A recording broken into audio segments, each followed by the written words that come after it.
पलवल में लगभग 2 साल आपकी सरकार, जो नई सरकार है, एक युवा नेतृत्व लोग कह रहे हैं कि पलवल को मिला है।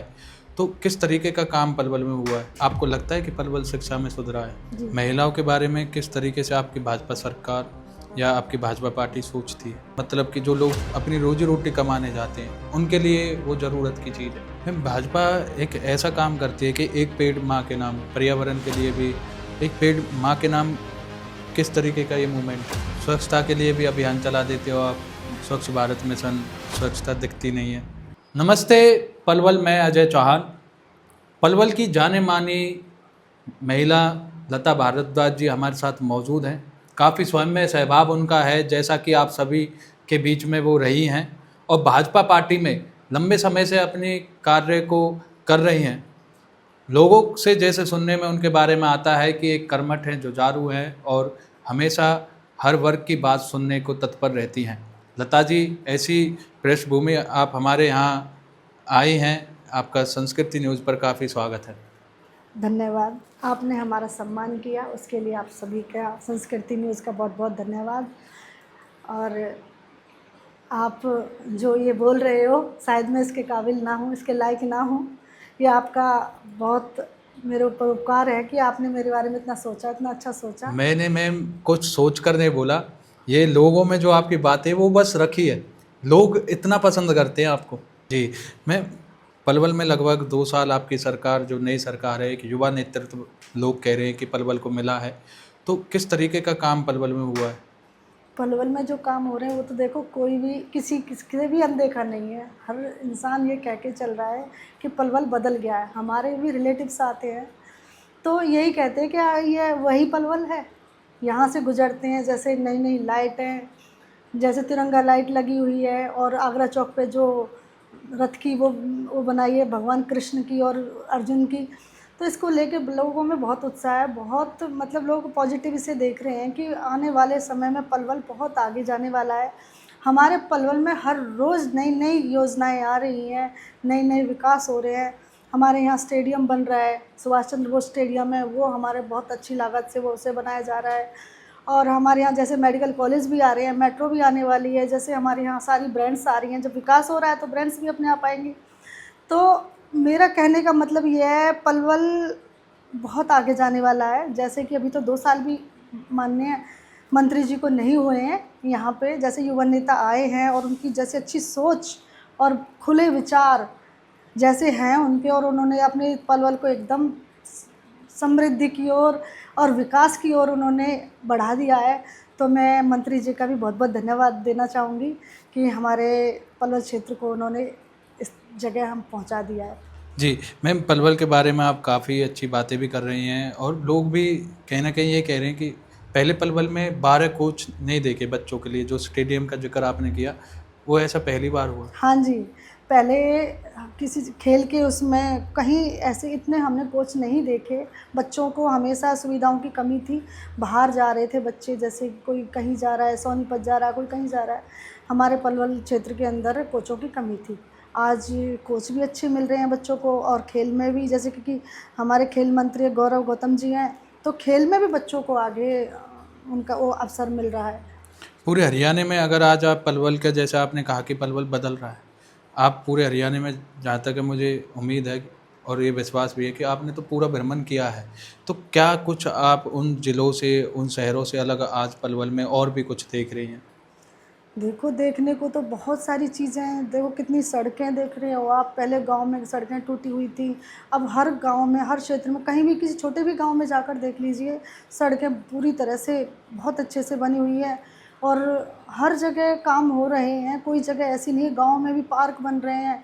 गाँव में पानी की जो कम किल्लत थी वो भी पूरी हो गई है। पहले हम भी देखो गाँव से थे, हाँ, तो गाँव में जो पानी की कमी थी आज वो नहीं है। आज तो हमें ये लग रहा है कि देखो बीजेपी के आने से और माननीय प्रधानमंत्री नरेंद्र मोदी जी के प्रयास से हर घर में देखो जल, हर घर में गैस चूल्हा, मतलब हर चीज़ लोगों को उपलब्ध कराई जा रही है। तो मोदी जी जो कहते थे अच्छे दिन, क्या अच्छे यही दिन, वो शायद अच्छे दिन यही है? वो अच्छे दिन है।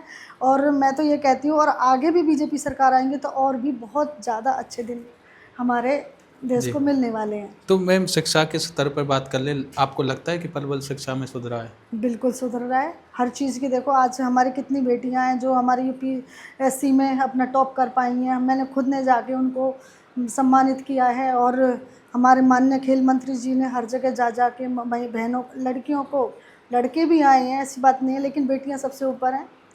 तो हमारा पलवल शिक्षा के क्षेत्र में भी बहुत आगे बढ़ चुका है। जी, तो जिस तरीके से हम देखें पलवल का, आप पूरी चीज़ें अच्छी बता रही है, पलवल में कोई कमी भी अभी आपको दिख रही है? देखो कमी तो देखो सारी चीज़ें एक साथ नहीं हो सकती। कमी तो छोटी मोटी होती हैं, और उनको भी ठीक भी किया जाता है। वो समय के साथ साथ वो चीज़ ठीक हो जाएंगे, और ऐसा कुछ नहीं है। हम हमारी भाजपा सरकार पूरा अपना दम लगा रही है कि कोई भी हमारे क्षेत्र में, हमारे जहाँ जहाँ हमारी सरकार है, कोई कमी ना हो। और फिर भी देखो छोटी छोटी कमियाँ जो रह जाती हैं, वो जैसे लोगों के बताने से उनको ठीक किया जाता है। आप एक महिला हैं, जी। महिलाओं के बारे में किस तरीके से आपकी भाजपा सरकार या आपकी भाजपा पार्टी सोचती है? महिलाओं के बारे में तो देखो बहुत अच्छा सोचती हैं। उन्होंने तो लक्ष्मी योजना, जन धन योजना, और आवासीय योजना, कितनी सारी योजनाएं उन्होंने महिलाओं के लिए दी हैं। जैसे 33% आरक्षण के लिए भी उन्होंने मुहिम उठाई है। वो ज़रूर देखो, हमें लग रहा है कि वो पूरी होगी। तो माननीय प्रधानमंत्री मोदी जी ने तो हर क्षेत्र, हर जगह महिलाओं को आगे रखा गया है, और ऐसा यही सरकार ऐसी है जहां महिलाओं को इतना सम्मान दिया गया है। वरना पहले भी पार्टियां थी, पहले भी बहुत सारी चीज़ें थी, ऐसा वहाँ नहीं था। जी, आज की बात कर लें तो अब हरियाणा, खुद प्रधानमंत्री जी कह रहे हैं हाइड्रोजन रेल चलाई है और जींद से सोनीपत के बीच में वो चलेगी। तो इस विकास को किस तरीके से आपकी पार्टी लोगों तक पहुंचाएगी? देखिए, अब आज हमारे माननीय प्रधानमंत्री नरेंद्र मोदी जी ने हाइड्रोजन जो ट्रेन चलाई है, ये अभी जींद में चलाई है, सोनीपत से जींद। लेकिन जैसे ये कार्य आगे बढ़ेगा, ये हर जगह, हर क्षेत्र में भी पहुंचाई जाएगी, और इससे हम लोगों को लाभ मिलेगा। जैसे आज माननीय प्रधानमंत्री जी ने बताया था कि जैसे हमारी ट्रेनें थी, पहले डीजल की थी, लेकिन अगर जैसे युद्ध हुआ बाहर और डीजल हमारा बाहर से आ रहा था, रास्ते भी वहाँ हमारे बंद कर दिए गए, तो फिर ऐसे में फिर क्या होता, हमारा तो सब पूरा देश ही मतलब ठप हो जाता, हमारा तो कोई कार्य होता ही नहीं। इसीलिए यही सोच को आगे लेकर माननीय प्रधानमंत्री नरेंद्र मोदी जी ने इस ट्रेन को। जी, प्रधानमंत्री नरेंद्र मोदी जी पलवल के लिए भी कुछ कह गए थे कि मेट्रो आएगी। हाँ जी, आएगी। लगता उन्होंने है कहा है तो आएगी, पक्का आएगी। कब तक ये आएगी? हमको 10 विश्वास वर्ष है। से यही पलवल के ये लोग सुन रहे बेशक हैं। सुनते आ रहे हैं। देखो हर चीज़ एक टाइम, हम अपना घर भी बनाते हैं ना, तो उसमें भी हमारे कितने लोगों की सहमति होती है, तब जाके भाई यहाँ ये चीज़ यहाँ नहीं, यहाँ करनी है, वहाँ से नहीं, वहाँ से होगी। हैं बहुत सारे हम लोग ही अपने परिवार वाले ही घर में वो लगा देते हैं। तो कहने का मतलब ये है कि देखो सारी चीज़ एक प्रोसेस के हिसाब से होगी, है ना। कुछ दिक्कतें आ रही होंगी, ये नहीं है कि ट्रेन उठाई और रख दी, ऐसा तो होगा नहीं।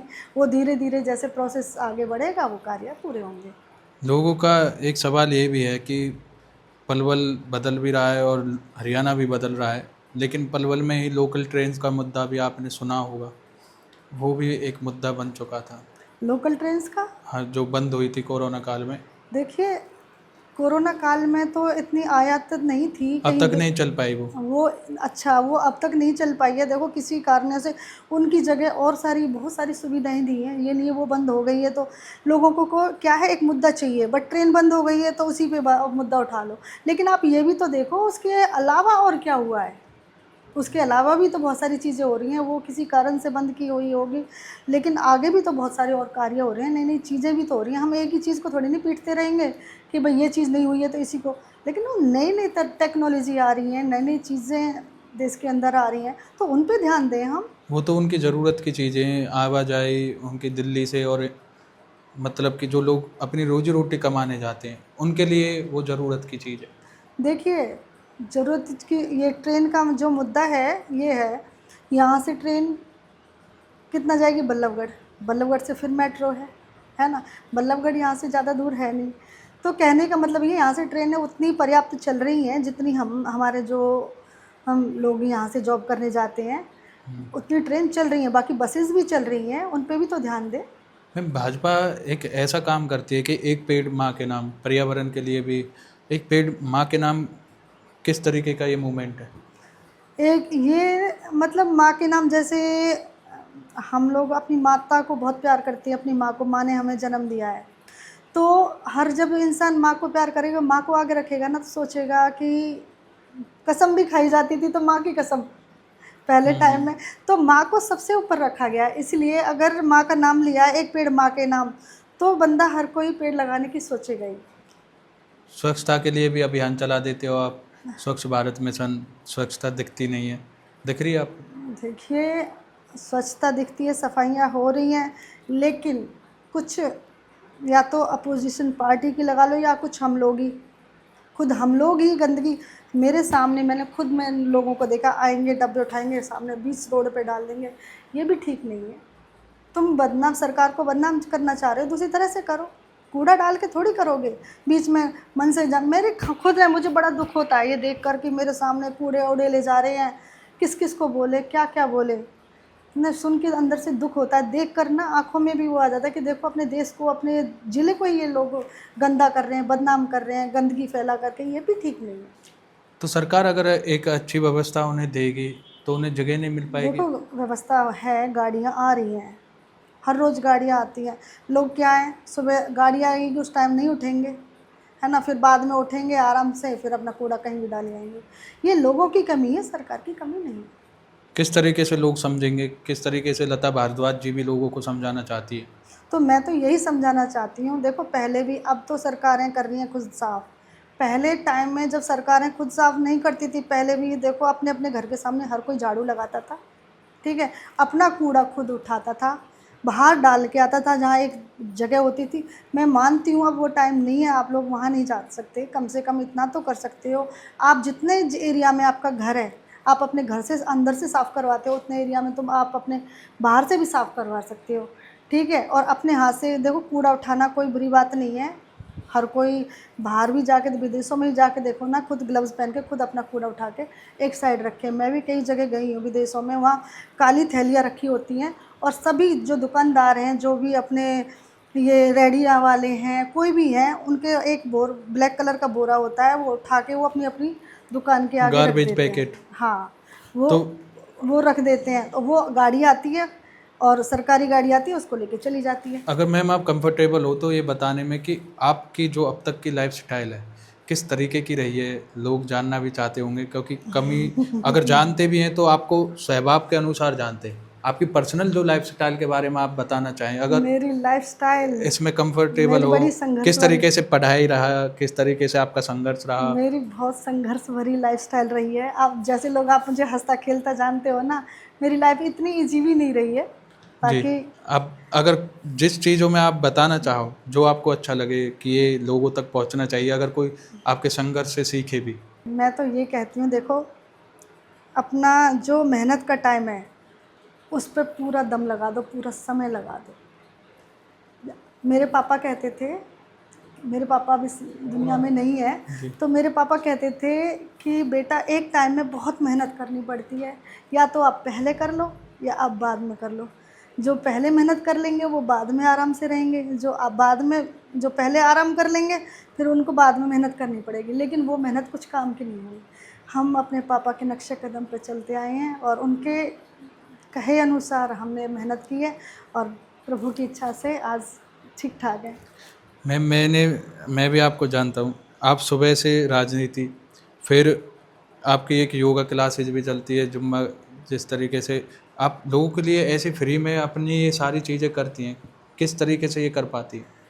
ये देखो, मन में एक लगन होती है, मतलब हमने, मेरे पापा ने सिखाया था कि अगर तुम्हारे पास कोई हुनर है, कोई शिक्षा है, हमारा काम, हमारा ये कर्म नहीं है कि हम अपने शिक्षा को बेचें, जी। ठीक है। अगर हमारे अंदर कोई हुनर है, कोई हमारे अंदर कोई शिक्षा है, हम उसको बांटें। पहले हमारे ऋषि मुनि भी यही करते थे, कोई नहीं बेचता था, वो उनकी मजबूरी अपने लालन पालन के लिए थोड़ा बहुत लेते थे, लेकिन हम अपने पापा के नक्शे कदम पे यही चल रहे हैं, जो पापा ने हमें सिखाया था, तो हम उसी पे चलते आ रहे हैं, और हम ये कार्य कर रहे हैं। जब लोग ठीक होते हैं ना, किसी को कहीं दर्द होता है, किसी को कुछ होता है, कोई बीमारी होती है, जब वो ठीक हो जाते हैं ना, और जब वो उनके चेहरे पे जो हंसी आती है, वो मुझे और तरोताज़ा कर देती है और मुझे आगे इस काम को करने के लिए और आगे मजबूती देती है। लोगों को क्या कहना चाहेंगे, किस तरीके से वो अपनी लाइफस्टाइल मेंटेन रहे, एज ए योगा टीचर भी, एज ए राजनीतिक आदमी भी, राजनीति में भी आप हो, फेस हो, पब्लिक में दिन भर काम करती हो, तो किस तरीके की दिनचर्या एक मतलब कि रहनी चाहिए? मैं पब्लिक को यही संदेश देना चाहूँगी कि आप एक तो सूर्य उदय होने से पहले उठना चाहिए, क्योंकि सूर्य उदय होने तक हमारे पास कई घंटे होते हैं। उन कई घंटों में अपने लिए आप टाइम निकाल सकते हो, आप योगा फिटनेस के लिए आप कर सकते हो। बाकी आपके जो ज़रूरी काम है, देखो मैं अपने खुद से बताती हूँ, पहले जब मैं खुद सारा काम करती थी, तो पहले सुबह उठ के 4 बजे पहले अपना वो काम जो एक्स्ट्रा काम होता था ना, सब सोए होते थे, वो निपटा लेती थी। उसके बाद सब उठते थे, नहाना धोना शुरू जैसे वो चलता था, तो वो मुझे एक्स्ट्रा टाइम मिल जाता था, इसलिए मैं ये सब कर पाई हूँ। जी, तो अंत में क्या कहना चाहेंगी मैम? अंत में मैं यही कहना चाहूँगी कि जिसके पास जो भी है, जो भी हुनर है, जो भी ज्ञान है, उसको लोगों में बाँटें। अगर तो आपको उसको बेचने की ज़रूरत नहीं मतलब कहने को उससे पैसे अर्निंग करने की ज़रूरत नहीं है, नहीं है। तो आप फ्री में लोगों की सहायता करें। मैं यहाँ राजनीति में जो आई हूँ, मैं भी यहाँ कुछ लेने के लिए सेवा नहीं भाव। आई हूँ, सिर्फ सेवा के लिए आई हूँ कि मुझे भी यही बोला गया था, अगर सही तरीके से राजनीति की जाती है तो वो सेवा ही है। और इसलिए मैं राजनीति में जब लोगों के कोई छोटे-मोटे काम या कहने से कुछ हो जाता है, तो उस मुझे अच्छा लगता है, इसलिए मैं राजनीति कर रही हूँ। तो कोई बड़ा पद भी सुनने में आ रहा है शायद हमारी, वो मुझे नहीं पता, लेकिन मैं इस इतनी सेवा आपने की भारतीय है, जनता पार्टी इतनी जो सेवा आप। सनातन धर्म से जुड़ी हुई पार्टी है, मैं उसकी कार्यकर्ता हूँ। मेरे लिए ये बहुत गर्व की और बहुत बड़ी बात है। मुझे किसी पद की भी नहीं, कोई पद की लालसा नहीं नहीं, है। सेवा भाव इतना कर रहे हैं, तो लोग वो कह रहे हैं कि मैम को कुछ ना कुछ अब मिल जाना चाहिए, इतने दिन से भाई काम कर। लोगों का देखो, उनका अपना प्यार है, वो उनका खुद का लगाव है कि भाई हाँ, वो चाहते हैं कि मुझे भी कोई पद मिले, लेकिन उन्होंने जहाँ मुझे बिठा रखा है ना, वहाँ किसी पद की ज़रूरत भी नहीं है। जी, तो काफ़ी अच्छा, देख लीजिए स्वयं सहवाग के तौर पर ही सारे सवालों का जवाब मैम ने दिया, और पलवल के विकास के बारे में चर्चा रही, थोड़ी सी उनकी पर्सनल लाइफ के बारे में हमने जाना। तो लता भारद्वाज जी का हम यहाँ पहुँचने पर फिर से धन्यवाद करते हैं, और हमसे बातचीत करने पर आपका धन्यवाद मैम। और ऐसे ही आप देखते रहें संस्कृति न्यूज़ चैनल। पलवल ज़िले का एक ऐसा लोकल चैनल बनता ये जा रहा है जिसमें पलवल के सभी लोग आपको इस चैनल पर अपनी आवाज़ आपके पास तक पहुँचाते दिखाई देंगे। जी।